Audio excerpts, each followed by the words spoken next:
अस्सलाम वालेकुम। यासीन आपके साथ हाजिर है www.yasinanalysis.com के प्लेटफॉर्म पर। आप तमाम लोगों का मैं तहे दिल से शुक्रगुजार हूं कि आप तमाम लोग इस क्लिप्स को सुनते हैं और अपने पोर्टफोलियो को मैनेज करने की कोशिश करते हैं कि कोई गलत फैसला ना हो और बाय की जगह सेल और सेल की जगह बाय ना हो। आज इतवार का दिन है और इतवार खत्म होने के बाद मंडे का दिन शुरू होगा। 19 दिसंबर यानी मंडे का दिन होगा और इस महीने के आखिरी दिन चल रहे हैं, इस साल के आखिरी दिन चल रहे हैं, इस साल के आखिरी क्वार्टर के आखिरी दिन चल रहे हैं और ये हफ्ता हमारे लिए बड़ा इंपॉर्टेंट रहेगा। लेकिन उससे पहले मैं आपको ये बताता चलूं कि ये हफ्ता और इतवार जो 2 दिन गुजरे हैं इसके अंदर कोई बहुत बड़ा इवेंट हमें दिखाई नहीं दिया। जैसे कि नॉर्मली हमारे पास कुछ ना कुछ खबरें ऐसी ज़रूर होती हैं जिसका बिलवास्ता या बिलावास्ता बाज़ारों पर असरात पड़ते हैं और हमें वो खबरें मिल जाती हैं जिसका जिक्र किया जाता है, चाहे वो क्रूड ऑयल के हवाले से हो, गोल्ड सिल्वर हो या करेंसी मार्केट या अमेरिका की स्टॉक मार्केट के हवाले से कोई अहम खबरें। लेकिन इन 2 दिनों में यानी हफ्ता और इतवार में कोई ऐसी खास खबर रोनुमा होती हुई दिखाई नहीं दी, सिवाय ये कि ये तो बहुत अरसे से यानी तकरीबन 10 महीने से ये खबरें हमारे पास चल रही हैं कि यूक्रेन और रूस के दरमियान जो जंगी कैफियत है इनमें काफ़ी उतार चढ़ाव की सिचुएशन जो है वो क्रिएट होती रहती है। कभी हम सुनते हैं कि जनाब रूस ने मिसाइल दाग दिए हैं यूक्रेन के ऊपर और कभी ये खबर आती है कि यूक्रेन ने कुछ मिसाइल दागे हैं और रूस के मुख्तलिफ जगहों पर उन्होंने अटैक किया है और जिसके अंदर सैकड़ों और दसियों लोग जो है वो मारे गए। ये खबरें अपने बहुत ज़्यादा इसकी हाइप क्रिएट नहीं हो रही और इन्हीं की वजह से चाहे वो क्रूड ऑयल की प्राइसेस हों, ब्रेंट ऑयल हो या गोल्ड एंड सिल्वर और करेंसी और स्टॉक मार्केट हो, उस पर कोई इतने ज़्यादा मनफी या मुस्बत असरात पड़ते हुए दिखाई नहीं देते।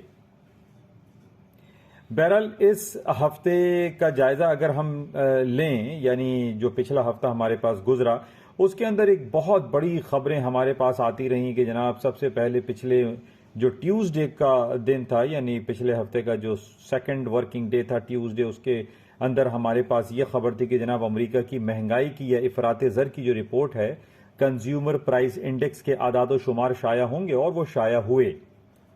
और वो शाया जब हुए तो ये बात पहले से ही बताई जा चुकी थी कि जनाब क्रूड ऑयल की प्राइसेस जो कि तकरीबन 2 महीने के लोएस्ट लेवल पर है यानी $92 पर बैरल के हिसाब से मार्केट ऊपर थी और अभी रिसेंट जो इसने लो किया है वो $70 पर बैरल का लो किया।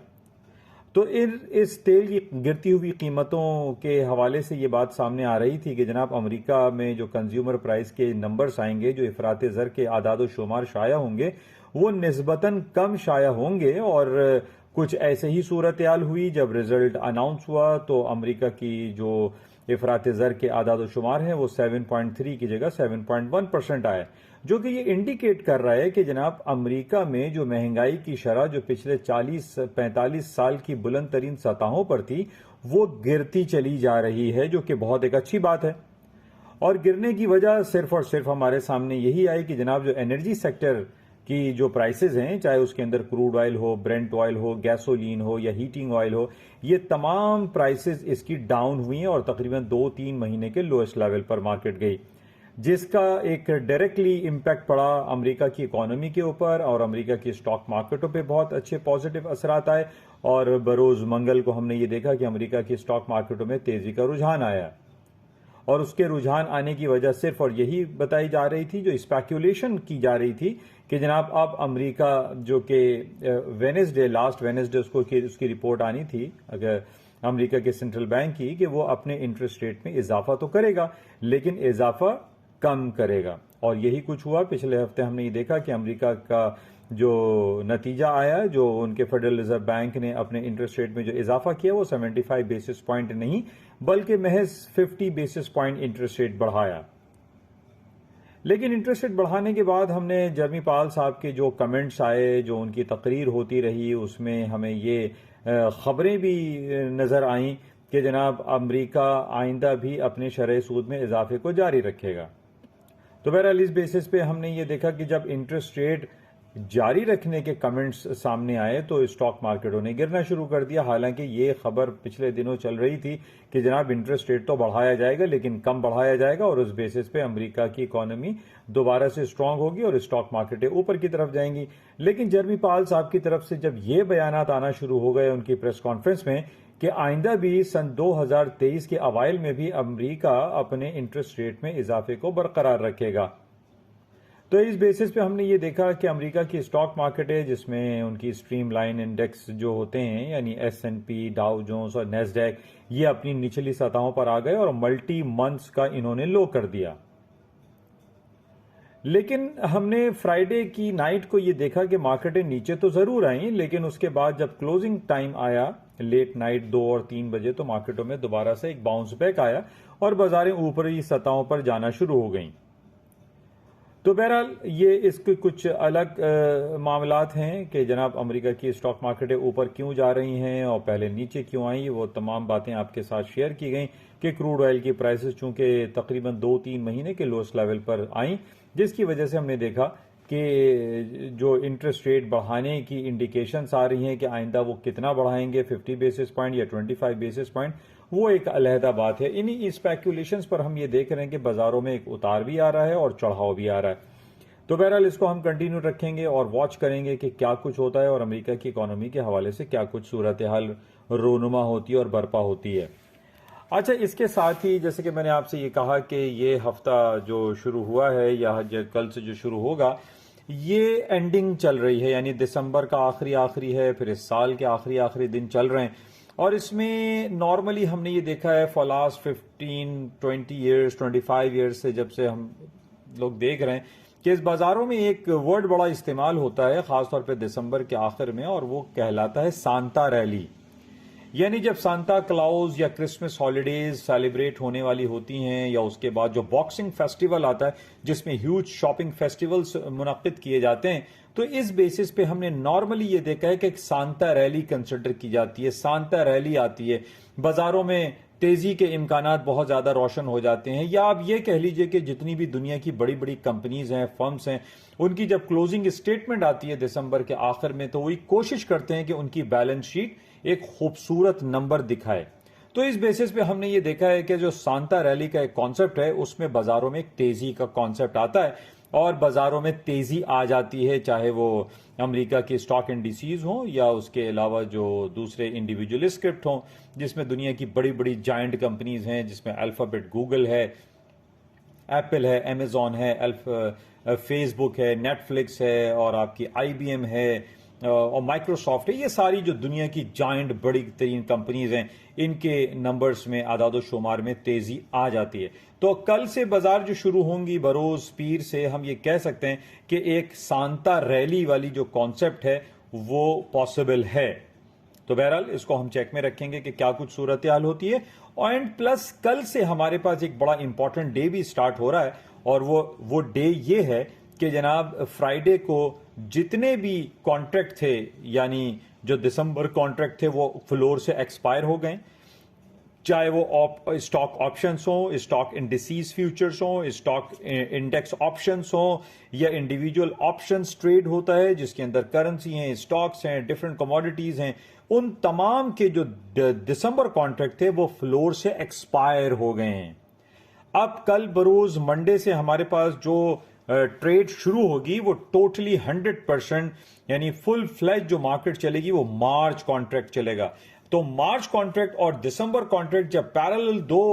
कॉन्ट्रैक्ट एक साथ शुरू हो जाते हैं तो उसमें हमने ये देखा है कि एक हैपोजिट मूव बाजारों में दिखाई देती है और बाजारों में समझ में आपको नहीं आता कि तेजी है या मंदी है। बहरहाल कल जब मंडे स्टार्ट होगा और कल जब मंडे को सारी ट्रेड शुरू होगी तो वो सिर्फ और सिर्फ मार्च कॉन्ट्रैक्ट में होगा। दिसंबर कॉन्ट्रैक्ट फ्लोर से एक्सपायर हो चुके हैं और इसके बहुत ज्यादा असरात मुरत्तिब होते हैं मंडे की मार्केट पे। तो माइट पॉसिबल इसमें कुछ ना कुछ उतार चढ़ाव आए। बहरहाल तो मार्केट ओपनिंग के बाद ही पता चलेगा कि क्या कुछ होता है। बहरहाल फ्राइडे को ये जो दिसंबर कॉन्ट्रैक्ट एक्सपायर हुआ है इसका एक बड़ा एक टर्मिनोलॉजी है जिसको हम कहते हैं ट्रिपल विचिंग डे। तो ट्रिपल विचिंग डे था फ्लोर से तमाम दिसंबर के 19 दिसंबर से।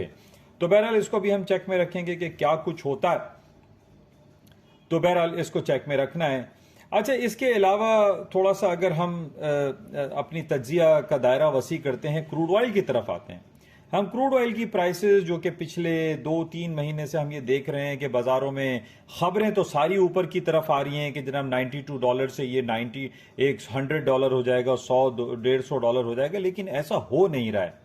इसके ना होने की वजह तो देखें दो मुख्तलिफ आ रही हैं। एक, तेजी की उम्मीदें और तेजी की जो खबरें थी हमारे पास वो सिर्फ और सिर्फ यही रही कि जनाब यूक्रेन और रूस के दरमियान जो जंगी कैफियत है उसके अंदर जो शिद्दत आमेजी का पहलू है वो बहुत ज्यादा बढ़ता चला जा रहा है, जिसकी वजह से हमने ये देखा कि जनाब रूस जो है वो पेट्रोल की और गैसोलीन और जितने भी जो मसनूआत हैं उसकी जो ट्रेड है, जो एक्सपोर्ट है, जो कि पूरे यूरोप को वो सप्लाई करता है, वो बंद कर देगा। अच्छा, बंद करने का जब हम हमारे पास ये आवाजें आती हैं और हम जब सुनते हैं कि जनाब गैसोलीन की जो प्रोडक्शन है वो रूस बंद कर देगा पूरे यूरोप को और -10-20 डिग्री सेंटीग्रेड जो है वहां पर ये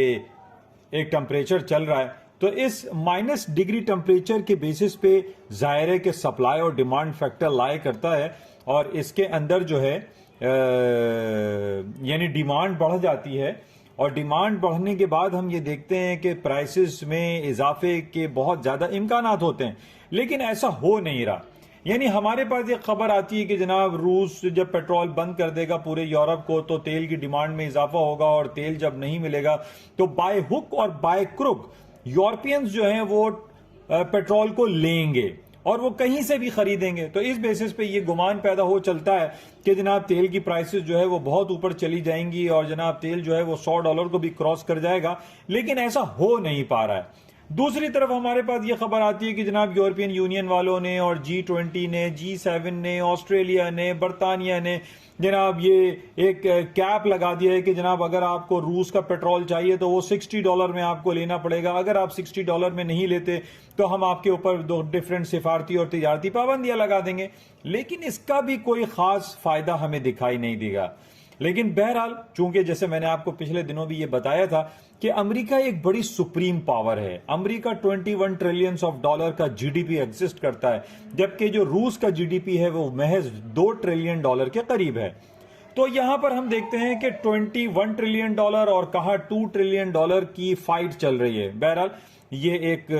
मफरूजा भी हो सकता है कि जनाब रूस के बाद सिर्फ के महज $2 ट्रिलियन है। बहरहाल ये एक अलग स्टोरी है, लेकिन हम ये देख रहे हैं कि जनाब अमेरिका एक बड़ी जबरदस्त पावर है और जो है वो अपने आप को मार्केट में इंटैक्ट रखने के लिए बहुत सारी कोशिशें कर सकता है और ये पॉसिबल है कि अमेरिका के जो स्ट्रेटेजिक रिजर्व्स हैं वो मार्केट में फेंक कर और जनाब पूरी इंटरनेशनल जो क्रूड ऑयल की प्राइसेस है उनको $60 तक ले आए या $55 तक ले आए। लेकिन बहरहाल ये आसान काम नहीं है, क्योंकि हम ये देख रहे हैं कि जब ये 50 या $60 तक लेकर आता है तो इसमें बहुत सारे यूरोपियन कंट्रीज को भी प्रॉब्लम क्रिएट हो सकती है, बहुत सारे अरब कंट्रीज को भी प्रॉब्लम क्रिएट हो सकती है। तो इस बेसिस पे ये सारी बातें सामने आती हैं कि $60 का जो एक कॉन्सेप्ट दिया है यूरोपियन यूनियन वालों ने ये कोई इतना आसान नहीं है।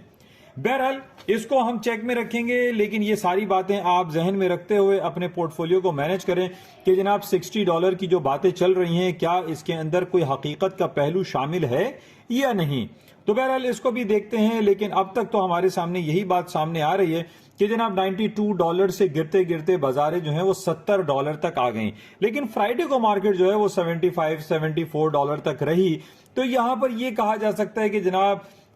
डिमांड तो बढ़ेगी, सर्दियां आ गई हैं, दिसंबर चल रहा है, दिसंबर खत्म होने वाला है और जनवरी में पूरे यूरोप में जो -10 और -20 डिग्री सेंटीग्रेड होता है उसमें उनको रूस की एनर्जी, रूस का पेट्रोल, रूस की गैसोलीन दरकार होगी, किसी भी तरीके से वो उनको रूस का पेट्रोल लेना पड़ेगा। तो बहरहाल इसको चेक में रखते हैं, लेकिन जो इंडिकेशंस हैं कि जनाब